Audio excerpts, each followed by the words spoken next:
ایک مسلمان کو دوسرے مسلمان کے لیے کیا کرنا چاہیے؟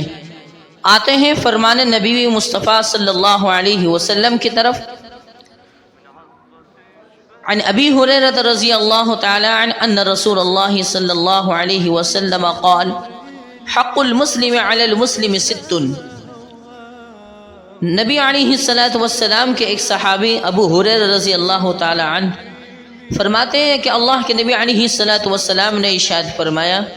کہ مسلمان کے ایک دوسرے مسلمان کے اوپر، مسلمان بھائی کے دوسرے مسلمان بھائی کے اوپر 6 حق ہیں۔ قیل ما ہن یا رسول اللہ، عرض کیا گیا، معلوم کیا گیا اللہ کے نبی علیہ السلام وہ کون کون سے حق ہیں؟ قال، آپ نے ارشاد فرمایا اذا لقیتہ فسلم علیہ، جب تو اپنے مسلمان بھائی سے ملاقات کرے، فسلم علیہ تو سلام کر، اور سلام کرنے کا طریقہ یہ ہے السلام علیکم ورحمۃ اللہ وبرکاتہ، جواب دینے کا طریقہ وعلیکم السلام ورحمۃ اللہ وبرکاتہ۔ دوسرا حق اللہ کے نبی علیہ السلام نے بیان فرمایا وَإِذَا دَعَاكَ فَأَجِبْهُ، جب وہ تجھ کو بلائے، تجھے دعوت کے لیے بلائے، تجھے کسی کام کے لیے پکارے، فَأَجِبْهُ تو اس کی بات کو مان لے، اس کی بات کو قبول کر لے۔ وَإِذَا اسْتَنصَحَكَ فَانصَحْ لَهُ، تیسرا جملہ، تیسرا حق اللہ کے نبی علیہ السلام نے بیان فرمایا کہ جب وہ تجھ سے نصیحت حاصل کرے، کچھ کام کی بات لینا چاہے، کچھ دین کی بات حاصل کرنا چاہے، یا کوئی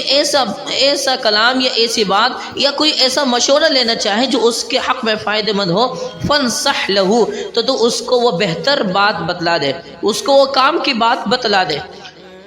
اور چوتھا حق اللہ کے نبی علیہ السلام نے بیان فرمایا وَإِذَا عَطَسَ فَحَمِدَ اللَّهُ، جب وہ چھینکے اور وہ الحمدللہ کہے، فَشَمِّتْهُ تو اس کے چھینکنے کے جواب میں یرحمک اللہ بول دے، یرحمک اللہ، اللہ تجھ پر رحم کرے، یہ لفظ بول دے۔ اور پانچواں حق اللہ کے نبی علیہ السلام نے بیان فرمایا وَإِذَا مَرِضَ فَعُدْهُ، اور جب وہ تیرا مسلمان بھائی بیمار ہو جائے،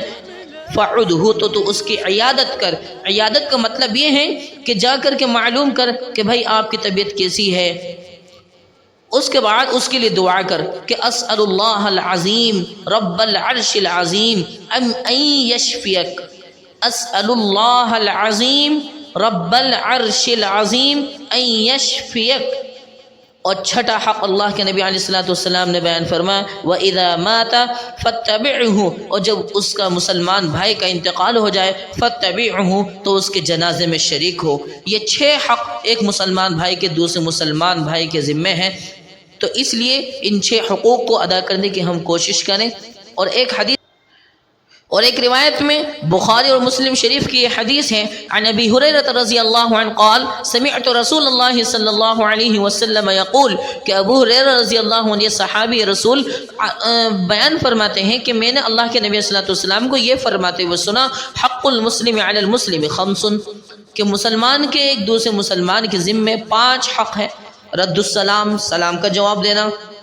وعیادت المریض، مریض کی عیادت کرنا، واتباع الجنائز، جنازے کے پیچھے چلنا، واجابت الدعوہ، دعوت کو قبول کرنا، وتشمیت العاطس، اور چھینکنے والے کا جواب دینا۔ بہرحال ساری تفصیل آپ کے سامنے آ چکی ہے، ہمیں ایک دوسرے مسلمان بھائی کے کیا حقوق ادا کرنے ہیں یہ ساری تفصیل آپ کے سامنے آ چکی ہے۔ اللہ تعالی ہمیں حقوق اللہ اور حقوق العباد دونوں مکمل ادا کرنے کی توفیق عطا فرمائے۔